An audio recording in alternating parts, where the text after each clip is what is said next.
नमस्कार, मैं रीमा प्रसाद। सुलगते सवाल में आज बात सनातन पर छिड़े सियासी संग्राम की करेंगे, जिसमें रोज नई सियासत और नए सियासी किरदार जुड़ते जा रहे हैं।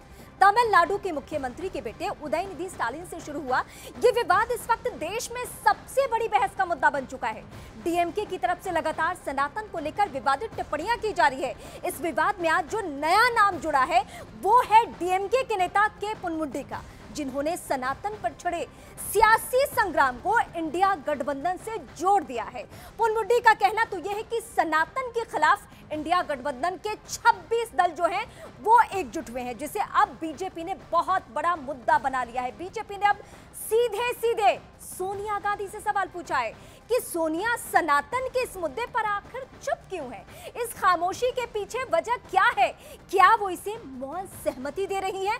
आज सुलगते सवाल में इसी बड़े मुद्दे पर चर्चा करेंगे, लेकिन इससे पहले आपको जल्दी से इस पूरे विवाद का सीक्वेंस दिखा देते हैं।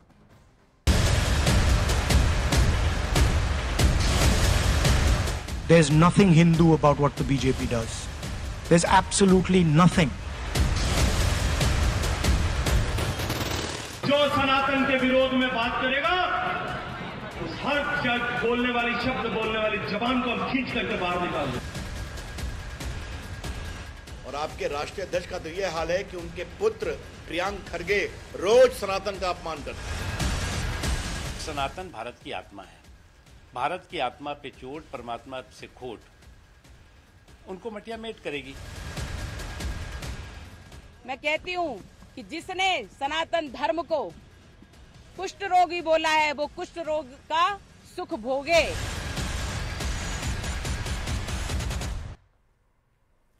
सनातन पर विवादित बयान के बाद ये मुद्दा लगातार गर्माता जा रहा है। डिबेट पर मैं चलूं उससे पहले आपको एक बार सिलसिलेवार तरीके से इस पूरे विवाद की क्रोनोलॉजी समझाती हूं इस वक्त कि क्या हुआ था।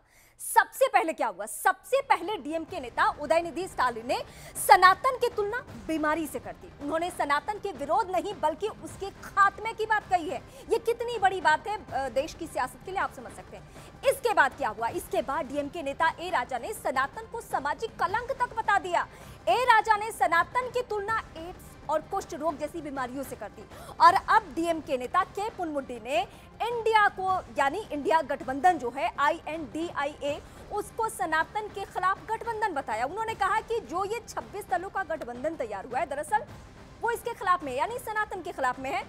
लेकिन इस वक्त मैं डिबेट की शुरुआत करूं, सारे मेहमान मेरे साथ जुड़ चुके हैं, लेकिन उसके पहले एक बयान सुनवाती हूं। वो बयान बेहद मायने रखता है क्योंकि वो आज का बयान है डीएमके नेता का। கூட்டணிதான் இந்தியா.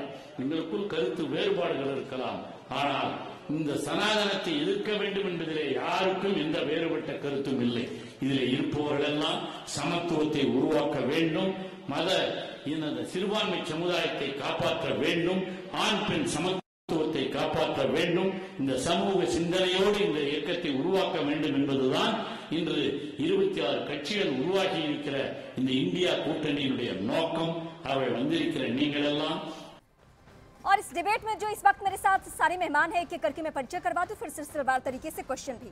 राखी राठौर बीजेपी से, शुभ्रांश राय कांग्रेस पार्टी से, सौरभ दुबे राजनीतिक विश्लेषक और दानिश कुरैशी MIMI से। आप सभी का बहुत स्वागत है। लेकिन शुभ्रांश राय, मैं सबसे पहले आपका रुख करती हूँ। ये जो बयान इस वक्त मैंने डीएमके का सुनवाया, क्या वही राय कांग्रेस पार्टी भी रखती है? क्योंकि कांग्रेस पार्टी का जो गठबंधन है, महागठबंधन इंडिया, उसमें अहम किरदार है।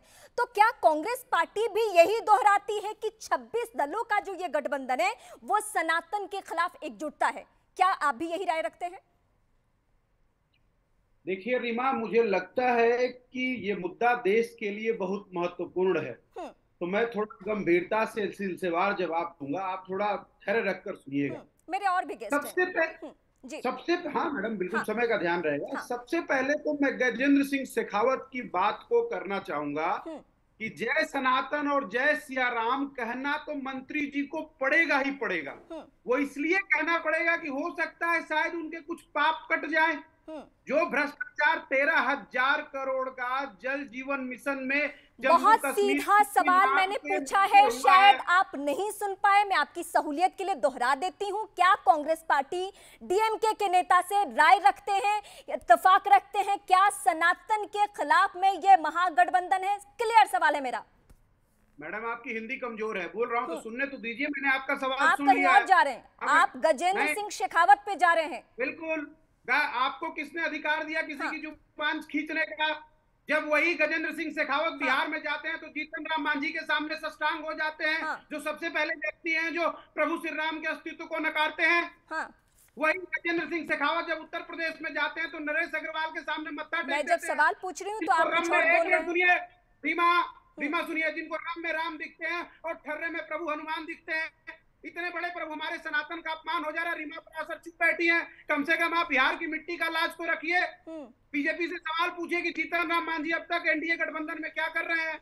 और उससे भी बड़ी बात, आप जम्मू कश्मीर में क्यों नहीं मैडम 13,000 करोड़ का घोटाला हुआ है, कुछ छींटे आप पे पड़े हैं। मैं कहूंगी तो आप बुरा मत मानिएगा, आपने जब मेरे सवाल का जवाब नहीं दिया, इसका मतलब ये है कि जो रविशंकर प्रसाद कह रहे हैं, जो बीजेपी कह रही है कि मौन सहमति है कांग्रेस पार्टी सोनिया गांधी की, क्या वाकई मौन सहमति है? उसका, अरे रुकिए तो सही मैडम, उसका भी जवाब दे। और चूंकि आप गजेंद्र शेखावत का जिक्र कर रहे हैं तो मैं राखी राठौर है, मैं उनसे आप ही के सवाल का जवाब, राखी राठौर से आप ही के सवाल का जवाब ले लेती हूँ, फिर मैं आपका रुख करती हूँ। राखी राठौर, ये जो गजेंद्र सिंह शेखावत के विवाद पर ये बोल रहे हैं और मैंने जो सवाल पूछा वो आपने सुना भी, उस पर उन्होंने कुछ कहा नहीं। सुन लीजिए जी, मैं आती हूँ, मुझे अपने हर मेहमान के पास जाना है, मुझे अपने हर मेहमान के पास जाना है। मैं बस राखी राठौर का बयान ले लूं, उसके बाद सिर्फ बोलेंगी आप। सुन तो लीजिए, मुझे डिबेट में बताया गया था गजेंद्र सिंह शेखावत, पहली इंपॉर्टेंट बात, गजेंद्र सिंह शेखावत के साथ गजेंद्र सिंह शेखावत का भ्रष्टाचार भी तो है, नरेंद्र मोदी का भी तो भ्रष्टाचार है। मैं आपको कांग्रेस पार्टी तो पूरी भ्रष्टाचार में हुई है, भ्रष्टाचार डिस्कस करना वो भी डिस्कस कर लेंगे, लेकिन आज के विषय पर आए सबसे पहले आप। रीमा, ये क्या तरीका है बताइए? ये कोई तरीका है? ये कुछ भी बोलेंगे हम सुनेंगे आपकी बात क्या? क्योंकि आपसे सवाल किया जाता है, सनातन धर्म के बारे में अपमानित शब्द किए जाते हैं, बोले जाते हैं, मैं कोशिश कर रही हूँ कि आप जरा इत्मीनान से सुने। अपने अलायंस के लोगों आपको पैनल में बैठे हुए ये अपने अलायंस के लोगों पे हर गेस्ट ने इत्मीनान से सुना है, आप भी सुने। राखी जी, राखी राठौर, देखिए रीमा, आपने सबसे पहले सुब्रांश जी को चुप कराएंगे। मुझे लगता है कि सुब्रांश राय बहुत गलत कर रहे हैं आप, प्लीज आप सुने राखी जी क्या कह रही हैं ना, तब ज्यादा अच्छा रहेगा। सुब्रांश जी, ये जो गुस्सा है ना बचा के रखिए। अभी आपके अलायंस के लोग जो जिस तरह के स्टेटमेंट लगातार दे रहे हैं, और रीमा आपने जो अपने शो की शुरुआत की, अपने शो की शुरुआत में आपने पहला नाम जो है वो उदयनिधि स्टालिन के स्टेटमेंट से किया, लेकिन मैं उसके पीछे ले जाना चाहूंगी आपको।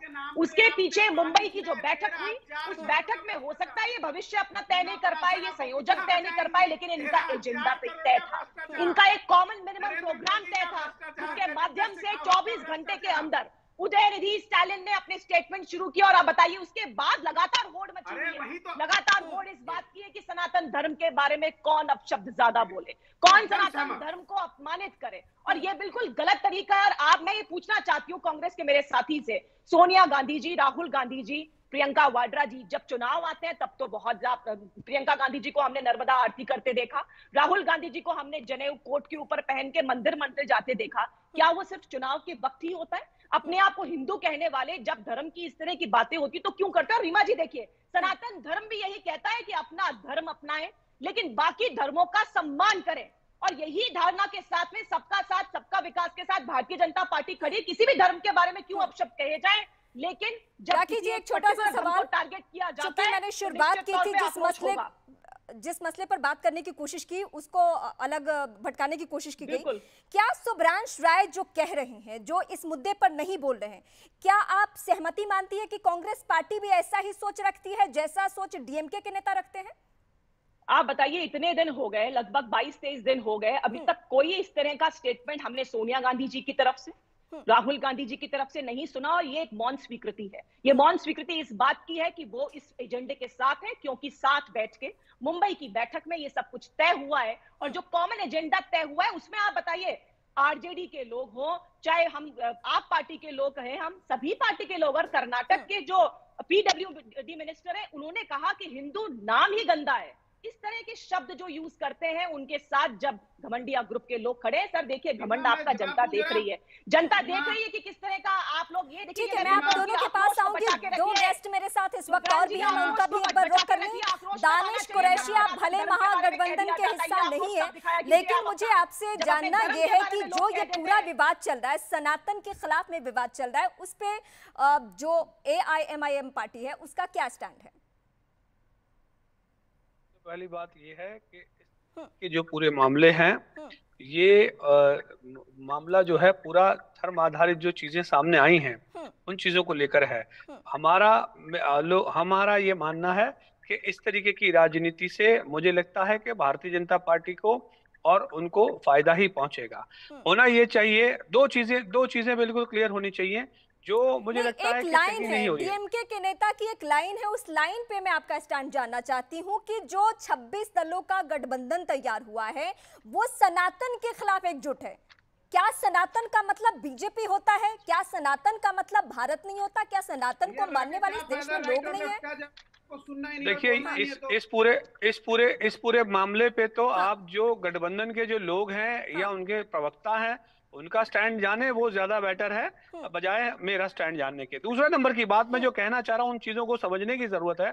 सबसे पहले तो गजेंद्र जी का जो स्टेटमेंट है वो, और भारतीय जनता पार्टी की जो राजनीति है वो, ये दो चीजें आपको समझने की जरूरत है कि इन परिस्थितियों के अंदर में आखिरकार क्यों इस तरीके की राजनीति यहाँ देश में शुरू हो गई है। जब आपको ये समझ में नहीं आता, जब आपको ये समझ में आना चाहिए कि देश के अंदर में राजनीति अलग होनी चाहिए और धर्म अलग होना चाहिए, लेकिन बहुत चालाकी के साथ आप देखेंगे तो भारतीय जनता पार्टी राजनीति और धर्म दोनों को मिक्स करके जो जब आप चालाकी का जिक्र करते हैं तो मैं जरा वो लिस्ट आपको एक बार फिर से रिमाइंडर दिलाती हूं कि कौन कौन सनातन के बारे में स्टेटमेंट दे रहा है। सबसे पहले नाम राहुल गांधी का आता है, जो भारत में नहीं विदेश में जाकर भी स्टेटमेंट दे रहे हैं। उदयनिधि स्टालिन ने दिया, ए राजा ने दिया, प्रियंक खड़गे ने दिया, ओवैसी साहब ने दिया, गजेंद्र सिंह शेखावत ने। हालांकि इन सारे बयान के बाद अब एक ही स्टेटमेंट ऐसा दिया जिसपे उन्होंने कहा कि अगर कोई सनातन के खिलाफ में बोलेगा तो हम सुनेंगे नहीं। तो आपने सुन लिया कितने लोगों ने, आप बीजेपी को सिर्फ कोट कर रहे हैं। मैं आपके पास आती हूं, सौरभ दुबे राजनीतिक विश्लेषक है। सौरभ दुबे, इस पूरे डिबेट को सुनकर यह जितनी बयानबाजियां हो रही है, क्या वाकई अब सिर्फ बीजेपी को सुरवार है सनातन और किसी धर्म विशेष राजनीति के लिए? नहीं, देखिए, मैं तो सबसे पहले कहना चाहूंगा, सर्वे भवन्तु सुखिनः और वसुधैव कुटुंबकम के सबक संदेश से सरोबार सनातन संस्कार दुनिया के मानवीय मूल्यों, मर्यादाओं और मान्यताओं के लिए एक उपहार है। यह पूरा विश्व जानता है। लेकिन जो ये कुंठित कुनबा है, जो ये पूरा गठबंधन बना हुआ है, आजकल इनके पास कोई मुद्दे हैं नहीं। इनके पास सिर्फ 3 मुद्दे हैं। एक तो सनातन पर वार, दूसरा संविधान पर प्रहार और तीसरा भारत विरोधी दुष्प्रचार। अब आप ये देखिए कि इनका इलाज जो है मानसिक स्वास्थ्य केंद्र में ही हो सकता है। इनको ये नहीं पता कि सतयुग, त्रेता युग, द्वापर युग, कलयुग, जब सनातन का अपमान हुआ है तब उन लोगों का समूल विनाश हुआ है। और आज ये जिस विचारधारा को लेकर के आगे बढ़ रहे हैं और जिस गठबंधन को बना करके रोज मीटिंग करते हैं, अभी मुंबई में मीटिंग की, उसके पहले मीटिंग की, तो क्या वहां पर ये रणनीति तय की जाती है कि आपको सनातनों का और सनातन धर्मियों का और एक प्रकार से हिंदुओं का अपमान करना है? और उस पर जब कोई बयान देता है कि भाई हम अपमान नहीं होने देंगे, तब आप उस पर मिलकर के, अभी जैसे हमारे कांग्रेस के प्रवक्ता थे, वो इतना बढ़ चढ़ करके मुद्दे पे तो बात नहीं कर रहे, मुद्दों के अलावा सारी चीजों पे बात कर रहे हैं। क्या मैं आपके पास पूछना चाहता हूँ, क्या आप सनातन धर्म के अपमान को स्वीकार करते हैं? जो बिहार के शिक्षा मंत्री रामचरितमानस का जो है उपहास करते हुए शुरू हुआ था क्रम, वो आपके साउथ में जाकर के आज वो वहां पर फैला हुआ है, तो क्या आप उसको स्वीकार करते हैं? आप सिर्फ इतनी बात बताइए, आप दाएं बाएं मत घुमाइए कि गजेंद्र सिंह शेखावत जी ने क्या। मैं भी पूछ रही हूं, यही कोशिश है। सुभ्रांश राय, अब तो जो राजनीतिक विश्लेषक है उनका भी यही पूछना है, क्या स्टैंड है कांग्रेस पार्टी का? मैं रीमा आपकी तो मजबूरी समझ सकता हूँ। सौरभ दुबे की क्या मजबूरी है? बिहार के शिक्षा मंत्री इनको दिख रहे हैं, जीतन राम मांझी इनको नहीं दिख रहे हैं। सनातन का सबसे बड़ा अपमान तो नरेंद्र मोदी ने स्वयं किया है, क्योंकि उनको देश से माफी मांगनी चाहिए। एक टीवी चैनल के इंटरव्यू में नरेंद्र मोदी कहते हैं कि हिंदू धर्म ही नहीं है। अब ठीक है, सौरभ दुबे की राजनीतिक महत्वाकांक्षा हो सकती है, जीतन राम मांझी के सामने भारतीय जनता पार्टी वोट के लिए सस्टांग हो सकती है, नरेश अग्रवाल के सामने दक्षिण मैं सनातन बिहार से निकलिए, जीतन राम मांझी का पीछा छोड़िए, हम जरा चलते हैं ना। दक्षिण चलते हैं, दक्षिण धर्म की बात करूंगा, मैं किसी व्यक्ति विशेष की बात नहीं करूंगा। और सनातन आप जब से डिबेट में हैं सिर्फ निजी कटाक्ष कर रहे हैं। मुझे लगता है मुद्दों पे रहेंगे बेहतर होगा आपके लिए, लेकिन मुद्दे पे बात करेंगे बहुत बेहतर होगा, मुद्दे पे बात करेंगे बहुत बेहतर होगा। आप अपना क्वेश्चन करिए और माइक अपना रखिए, मैं जवाब देता हूँ। तू मैं क्या होता है? मैं सीधा सवाल फिर से दोहरा रही हूँ, सनातन के मुद्दे पे कांग्रेस पार्टी का क्या स्टैंड है? Yes this is the point. So please आप अपने माइक को बंद करिए। कांग्रेस पार्टी का स्टैंड हिंदू धर्म और सनातन के साथ है, लेकिन उससे पहले नरेंद्र मोदी को और तो जब अगर आपका स्टैंड सनातन के साथ है, तो जब ये बयान दिया जा रहा है कि 26 दल का गठबंधन तैयार हुआ है सनातन के खिलाफ में, गुल्ला वाले चैनल पे नहीं हो,